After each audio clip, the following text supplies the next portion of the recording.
안녕하세요. 낭독하는 남자 정환기입니다. 오늘 소개해드릴 낭독은 부모님의 사랑과 희생, 형제의 인내와 힘으로 성공을 이룬 학생의 이야기입니다. 가난과 어려움 속에서도 희망을 잃지 않고 열정적으로 공부하며 꿈을 이룬 이들의 이야기가 감동적으로 전해집니다. 가족의 사랑과 힘이 어둠을 밝혀주는 빛이 되어주는 이야기. 오늘도 저의 낭독과 함께 행복한 시간 되시기를 바랍니다.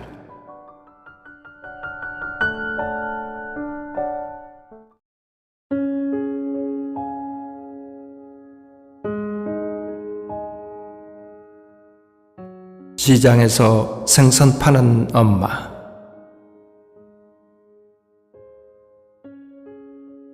집안 형편이 너무 어려워 다 떨어진 고장난 지퍼 검은 가방, 그리고 색바랜 옷.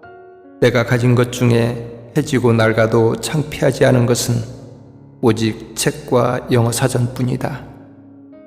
학원 수강료를 내지 못했던 나는 허드렛 일을 하며 강의를 들었다.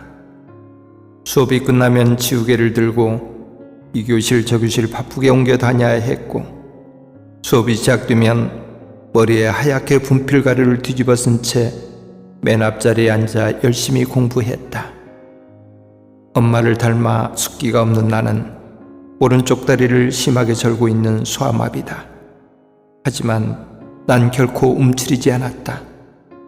오히려 내 가슴 속에선 앞날에 대한 희망이 고등어 등짝처럼 싱싱하게 살아 움직였다.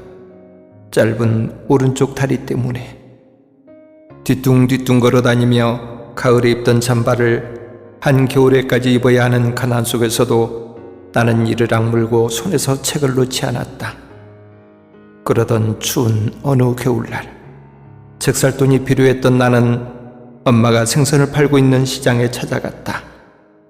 그런데 몇 걸음 뒤에서 엄마의 모습을 바라보다가 차마 더 이상 엄마에게 다가서지 못하고 눈물을 삼키며 그냥 돌아서야 했다.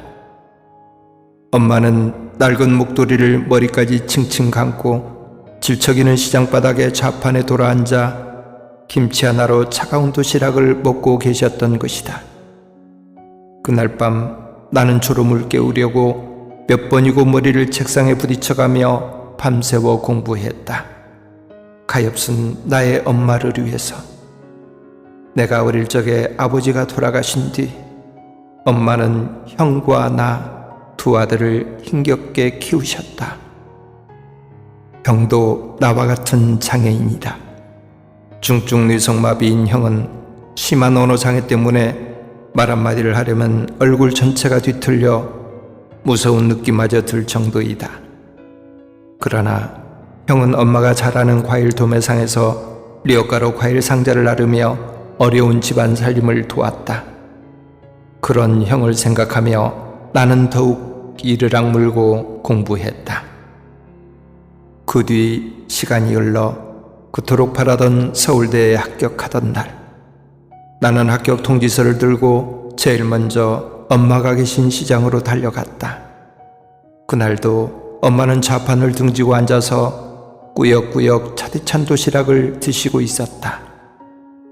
그때 나는 엄마에게 다가가 등 뒤에서 엄마의 지친 어깨를 힘껏 안아드렸다. 엄마, 나 합격했어. 나는 눈물 때문에 더 이상 엄마 얼굴을 볼 수 없었다. 엄마도 드시던 밥을 채 삼키지 못하고 하염없이 눈물을 흘리시며 사람들이 지나다니는 시장 골목에서 한참 동안 나를 꼭 안아주셨다. 그날 엄마는 찾아오는 단골 손님들께 밤지박 가득 담겨있는 생선들을 돈도 받지 않고 모두 내주셨다. 그리고 형은 자신이 끌고 다니는 리어카에 나를 태운 뒤 입고 있던 잠바를 벗어 내게 입혀주고는 알아들을 수도 없는 말로 나를 자랑하며 시장을 몇 바퀴나 돌았다. 그때 나는 시퍼렇게 얼어있던 형의 얼굴에서 기쁨의 눈물이 흘러내리는 것을 보았다. 그날 저녁 시장 한 구석에 있는 순대국밥집에서 우리 가족 셋은 오랜만에 함께 밥을 먹었다.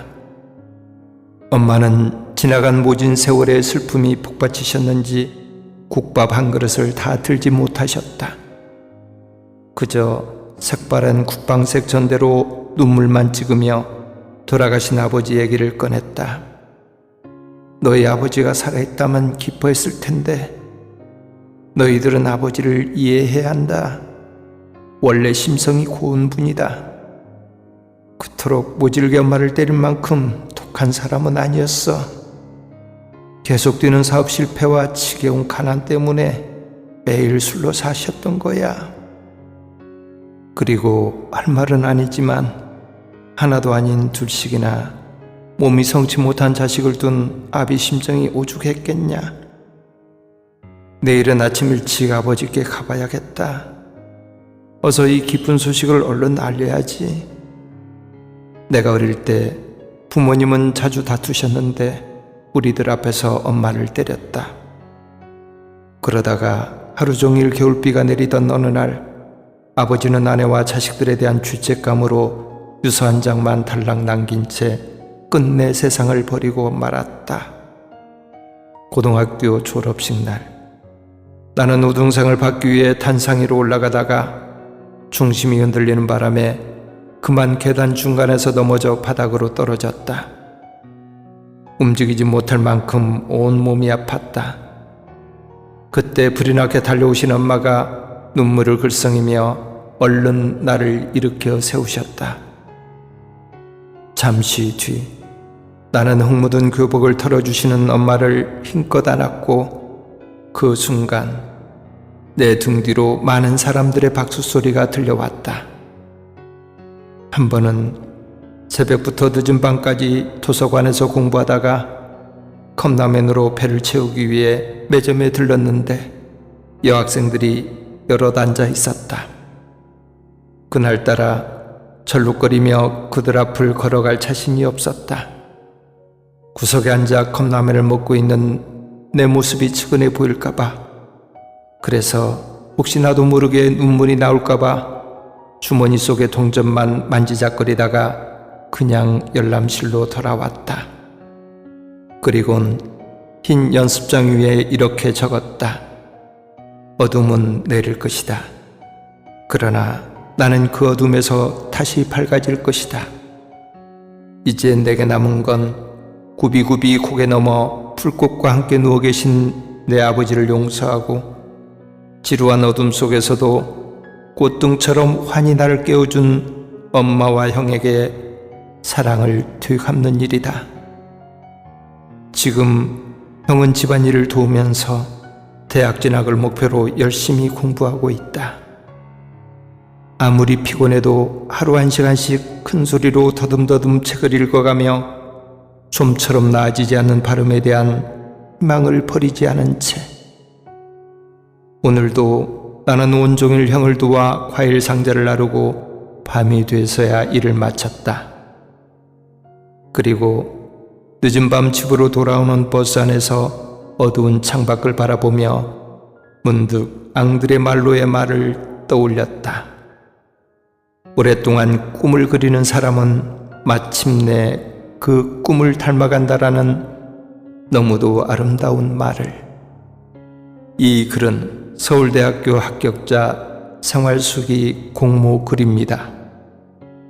그 후 이 학생은 우수한 성적으로 공부하여 지금은 미국에서 우주항공을 전공하여 박사과정에 있으며 국내의 굴지기업에서 전부 뒷바라지를 하고 있으며 어머니와 형을 미국에서 모시고 같이 공부하면서 보살핀다고 합니다.